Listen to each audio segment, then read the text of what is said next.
welcome. I hope you are having a wonderful night. Tonight, I will be telling some terrifyingly true stories. Make sure to leave your feedback on the comments, as I want to make this the best experience for you guys. I hope you are warm and ready. Let's begin. I've told this story probably over 100 times, and despite being the most terrifying thing that's ever happened to me, I've come to appreciate that makes for a great story. So I figure I'll share it with you all here. I should start by saying that I always hated going camping. My parents sent me to summer camp every year in Colorado, which involved at least one camping trip into the woods. Despite the brevity of these trips, I always resented them. The heavy bag, the lack of toilets, the spiders that always found their way into my tent. When I turned 16 and became a camp counselor in training, however, my distaste for the whole experience briefly changed. At that age, we were only a few years older than the oldest campers, but we were given considerable leeway in what we were allowed to do. Most nights, we would have to stay in the cabin with our campers, but it was rumored that the camping trip was a time where the counselors in training would get drunk, smoke weed, and hook up with each other after everyone else went to sleep. What I didn't know, however, was that the events of that camping trip would dissuade me from ever going camping in the woods again. The trip began as any other. Altogether, there were around 30 people on the trip, 4 counselors in training, 4 counselors, and around 20 or so boys and girls between the ages of 13 or 14 or 14, walking in a single file line up and down the various trails. You could hardly hear any sounds of nature over the conversations and laughter of the campers. Several hours went by, and we made our way through a dense marshy area and up a steep incline populated with evergreens and aspens. I wasn't the most athletic kid, so it was around this point that I found myself at the back of the line with one of the other counselors in training, Jordan, as well as 2 campers who were also struggling to keep up. The 4 of us started chatting, and in our distracted state, we began to fall more and more behind the rest of the campers, until the last of them faded out of view around a bend, about 50 feet up the way. Unconcerned, we kept walking at the same slow pace, but after 30 minutes or so, the trail started to level off, and I began to feel increasingly anxious.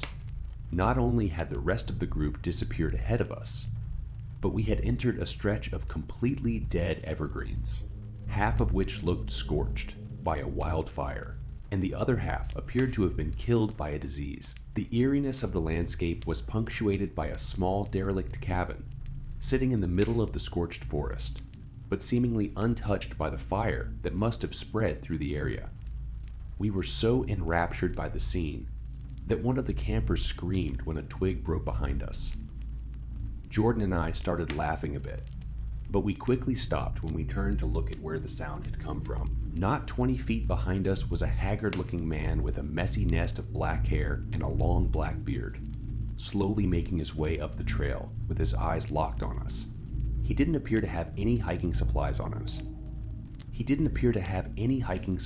him. And we had no idea how long he had been walking behind us. Being young, we were naturally pretty freaked out, but Jordan managed to give the guy a slight wave before saying to the rest of us, "Come on, let's speed up and get back with the rest of the group."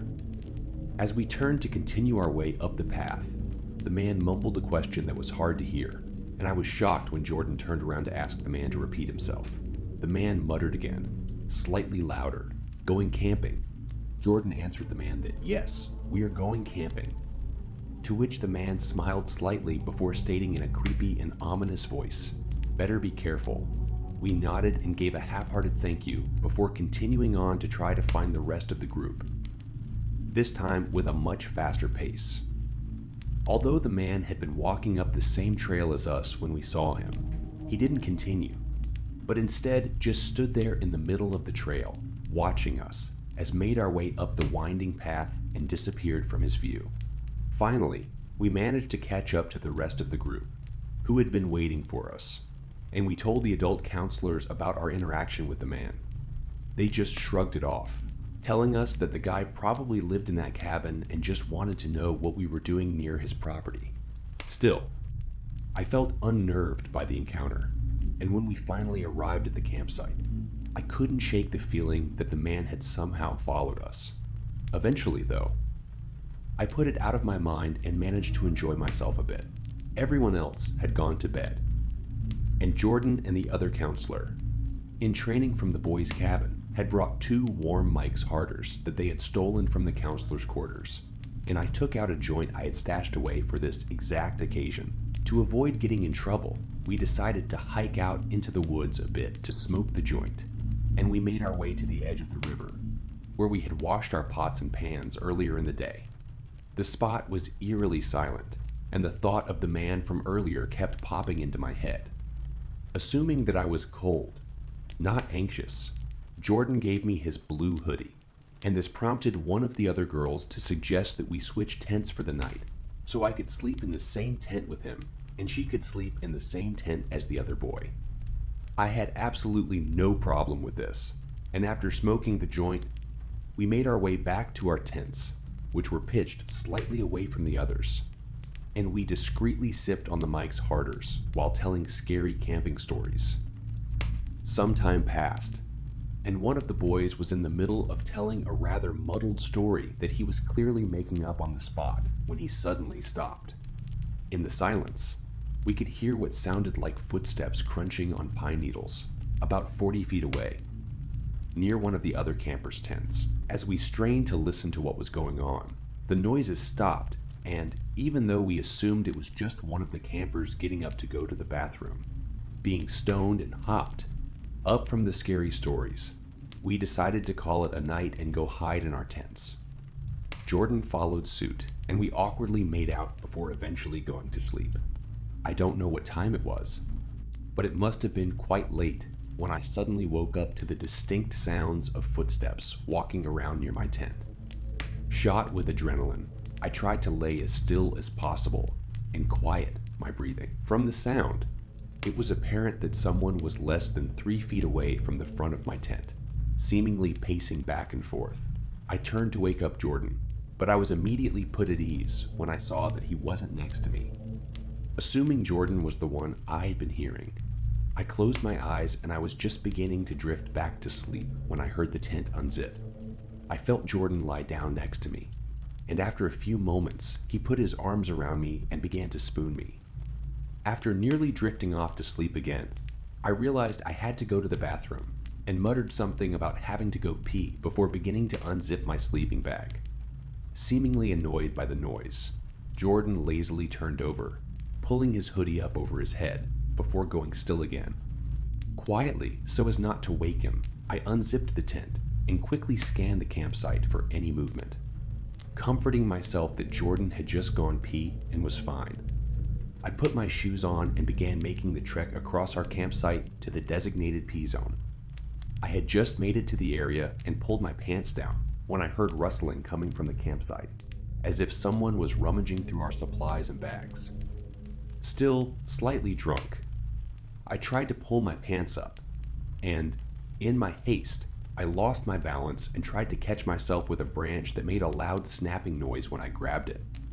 I tried to gather myself as quietly as I could, but when I finally managed to look up, I could see that there was a figure making its way across our campsite in my direction. Before I could even think, I was blinded by the bright light of a flashlight shining directly into my eyes, and the light was getting bigger.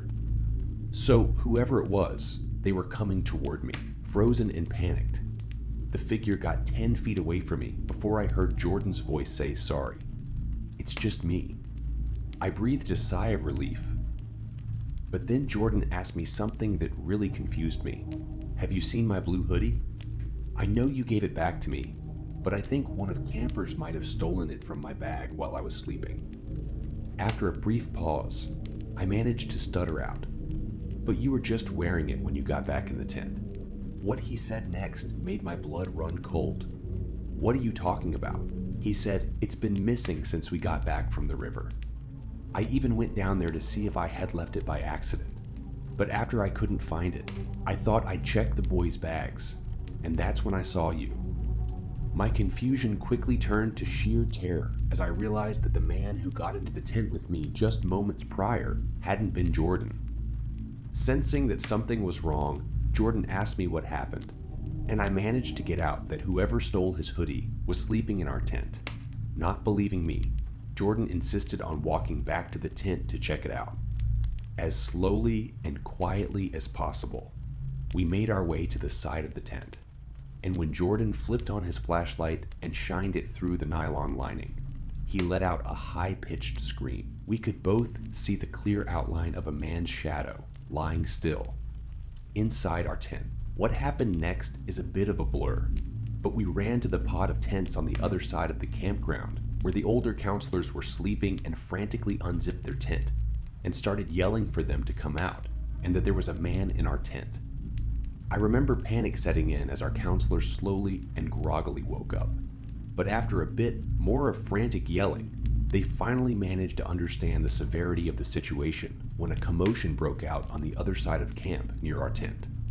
By the time they ran to the scene, however, they only found an unzipped tent and a bunch of our things littered on the ground that the man had apparently knocked over or thrown during his escape.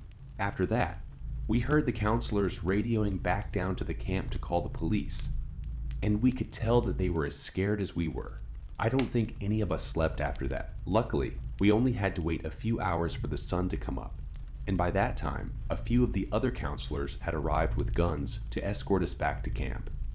On our way back down, one of the campers found Jordan's jacket tied around one of the trees on the path, like some kind of marker.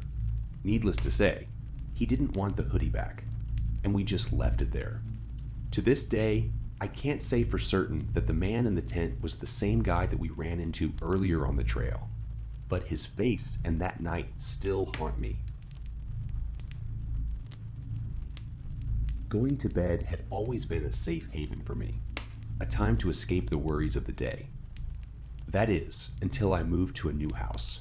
Sharing a room with my sister and our 2 loyal dogs provided some comfort, but it was the only way I could find solace in this strange, unsettling place.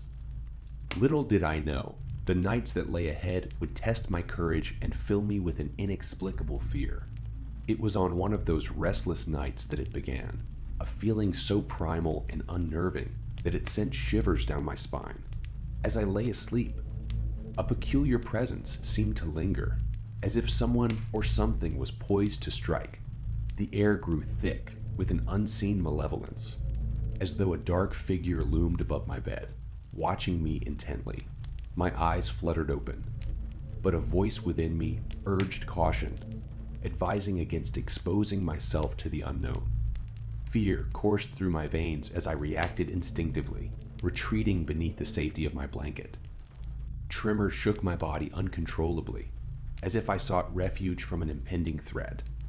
The weight of the moment was unbearable, leaving me paralyzed with dread until the ominous presence dissipated. Days turned into nights, and as the cycle repeated, the sinister feeling returned, its presence unmistakable. I dared not let my guard down. Huddled beneath my covers, suffocating in the darkness, I yearned to unravel the mystery that tormented me. Summoning courage, I created a small opening to allow a sliver of light to penetrate through my trusted nightlight. My eyes fixed upon the walk, in closet, devoid of a door which connected to the enigmatic bathroom, a barrier separating safety from the unknown. With trepidation, I peered into the dimly lit expanse, and there, amidst the shadows, my gaze fell upon a towering figure. Cloaked in black, this behemoth of a man possessed an imposing presence, his oddly squared shoulders nearly as tall as the closet itself. Fear rooted me to the spot, rendering me motionless. What made matters worse was the reaction of my largest dog, alert and focused on the same corner where the figure stood. The man's ominous form cast an eerie pallor over my sister's bed, heightening my terror. My instincts screamed at me to retreat, and I swiftly pulled the covers over my head, clinging to the hope that the darkness would shield me until the sinister presence departed. In disbelief, I questioned whether it was all a mere dream, a figment of my imagination. But when I mustered the courage to confide in my sister, she confirmed my worst fears with a simple, bone-chilling response. You saw him too. The realization that we shared this nightmarish encounter intensified my already overwhelming sense of dread. The haunting didn't confine itself to the realm of dreams. It seeped into every nook and cranny of our house. Within certain areas, an inexplicable unease settled upon me, as if unseen eyes fixated upon my every move. Startled, I would whip around, only to catch a glimpse of someone grinning mischievously, promptly ducking out of sight. There are more tales to be told, for these harrowing experiences continue to unfold, etching themselves into the fabric of my daily existence. Each day, I find myself living in perpetual fear, haunted by the very walls that should provide me shelter. It was a few years ago when I, along with 3 close friends in our early 20s, decided to embark on an adventurous trip to Bali. Drawn by its affordability and the promise of a vibrant vacation, we eagerly planned our itinerary, filled with sightseeing, indulging in local cuisine, conquering mountains, and soaking in the vibrant beach bar scene. Little did we know that our journey would unfold in ways we never could have imagined. The year was 2018, and Bali welcomed us with open arms. Its breathtaking landscapes and cultural richness left us in awe. We couldn't help but be captivated by the incredible beauty of the country and the warmth of its people. However, as we delved deeper into the streets, we encountered a disquieting aspect of Bali, a prevalence of drugs.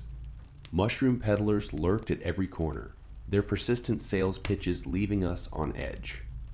It was hard to ignore their frantic attempts to lure us into their world, offering mind-altering substances. I'll never forget the time one particularly enthusiastic individual even grabbed my arm, eager to strike a deal for a one-way trip to meet Jesus. It was a bizarre encounter, met with nervous laughter from my friends, who jokingly suggested that I might be passing up a unique opportunity. Though the encounter left me shaken, I couldn't help but feel a sense of confidence. After all, many of these individuals were barely coherent, lost in their own world. We believed we could handle any situation that arose, buoyed by the belief that half of them were not even sober. Little did we know that the true horror awaited us as we returned to our modest Airbnb for the night. Exhausted from a day of exploring, we were looking forward to a restful sleep before our early morning plans. However, our sense of security was shattered when we discovered a disturbing absence. The wooden block we used to secure our primitive door lock was nowhere to be found. We scoured the room, desperately searching for it. But our efforts proved futile. One of us must have misplaced it, we thought, trying to rationalize the situation. Left with no alternative, we resorted to using a selfie stick as a makeshift lock, a less than ideal solution given the circumstances. We retired for the night, our fatigue overriding any concerns. It was in the dead of that last night, as I stirred from my slumber, that I heard peculiar clicking sounds piercing the silence. My curiosity piqued.